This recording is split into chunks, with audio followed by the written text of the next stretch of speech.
जमना है, डरना नहीं है। और ये हालात जो है ना, एक बात ईमान वाले हो तो ये आयत, अब जो मैंने आयत कुर्सी की पढ़ा, एकदम आपका टेंशन दूर हो जाएगा। क्या आपको लगता है कि अल्लाह को इन हालात की खबर नहीं? अल्लाह क्या कहता है? ला तखुजू, पहले अल्लाह कहता है अल्लाहु ला इलाहा इल्ला हुवल हय्युल कय्यूम।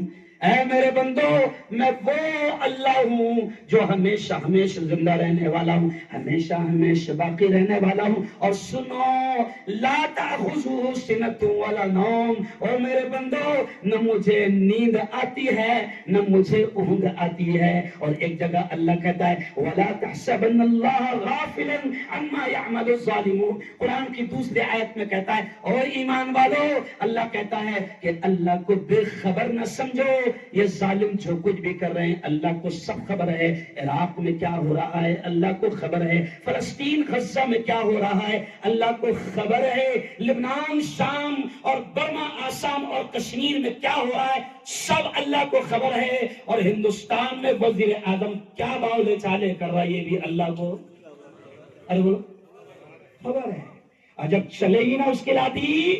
अच्छा, मैं मोदी जी का शुभ चिंतक हूं, ये मैं समझा रहा हूं उनको, ये मैं उनको समझा रहा, क्योंकि उनके आसपास के जो होंगे ना वो उनसे भी ज्यादा माहौल है।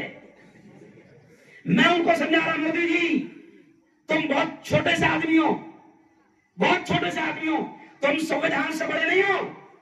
अमित शाह कहता है कि पार्लियामेंट में, संसद में जो कानून बना है वो मानना पड़ेगा। अरे हम कहते हैं कि पार्लियामेंट में अगर तुम कोई कानून बनाओगे अगर वो संविधान के खिलाफ है तो मोदी जी तुम संविधान से बड़े नहीं हो, संविधान की जूतियों की धूल भी तुम नहीं हो।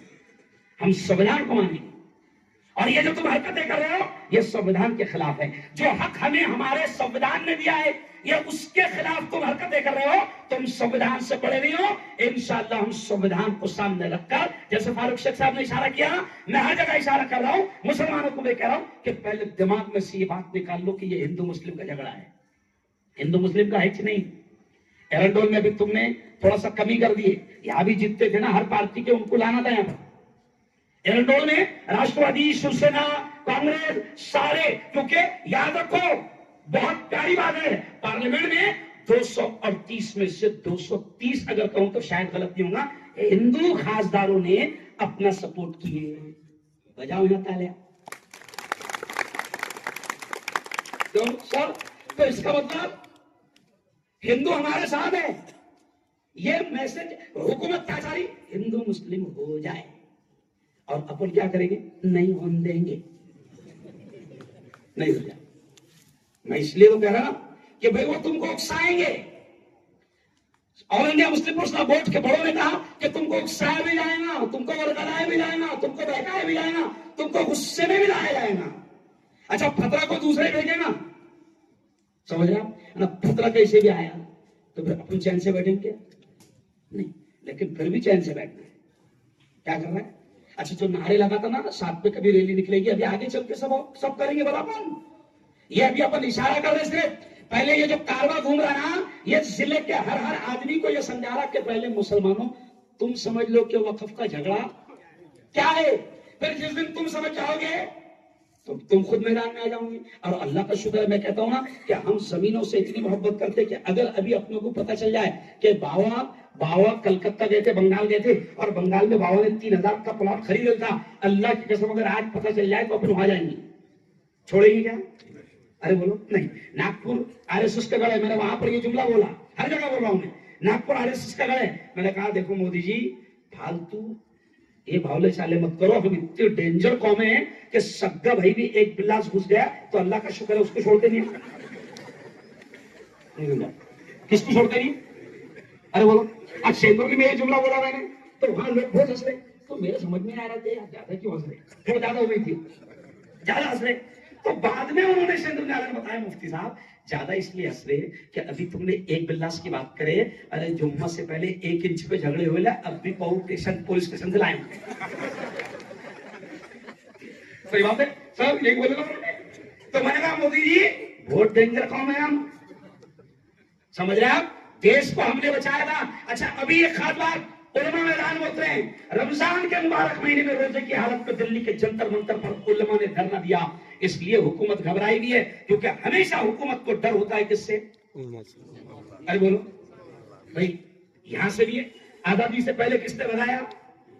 अरे गोरे अंग्रेजों को किसने बनाया? उल्मा से। गोरे अंग्रेज भी किससे डरते थे?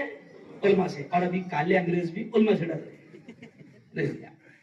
तो अब हमको मुद्दई होकर लड़ना है, कोई ऐसी हरकत नहीं करना है कि उनको मौका मिल जाए। हिंदू मुस्लिम तो होने नहीं देना है। अरे खुशी की बात है सर, 3 दिन 4 दिन हो गए कश्मीर के मामले को लेकर पूरे हिंदुस्तान से खबर आ रही है कि कहीं पर भी हिंदू मुसलमान का दंगा नहीं हुआ, अल्हम्दुलिल्लाह। यानी पता चला कि हुकूमत परेशान है कि साला लड़ रही क्यों नहीं? नहीं परेशान तो कहते हैं, लड़ रहे क्यों है ना? इसलिए आपसे कह रहा है कि नहीं, अपने हिंदू भाइयों को साथ में लो, हिंदू में सबको स्टेज पर लाए। क्या हुआ फारूक भाई रंडो में? हिंदू भाइयों ने इतना जबरदस्त बोले कि हमारी कोई तकलीफ करने की जरूरत ही नहीं पड़ी। अच्छा, जब किसी गांव में हम जाएंगे, 15 लोग स्टेज पर बैठे हुए हैं, 7 लोग उसमें हिंदू है, तो हिंदुओं तक के क्या पैगाम जाता? अरे यार, ये तो सबका दिख रहा हो प्रॉब्लम नहीं। और हम यही समझा रहे कि बेटा अभी हमारा नंबर है, कल तेरा है। 90 साल पुराना जैन मंदिर टूटा मुंबई में, क्यों? तो मैंने जैन भाइयों से कहा, लग गया तुम्हारा भी नंबर। फिर आगे सिखों का भी नंबर आएगा, क्रिश्चियन का नंबर आएगा। तो हम हिंदू भाइयों को भी समझा रहे कि ये चोरों ने ट्रेनें बेच दिया, प्लेटफॉर्म बेच दिया, हवाई अड्डे बेच दिया, हवाई जहाज बेच दिया। अब इन भिखारियों के पास में बेचने को कुछ अरे बोलो है नहीं। तब इनकी नजर पड़ी इन चोरों की अपने बाप दादा की जमीनों पर, औकात पर। मैं कल वो जो भाउंचा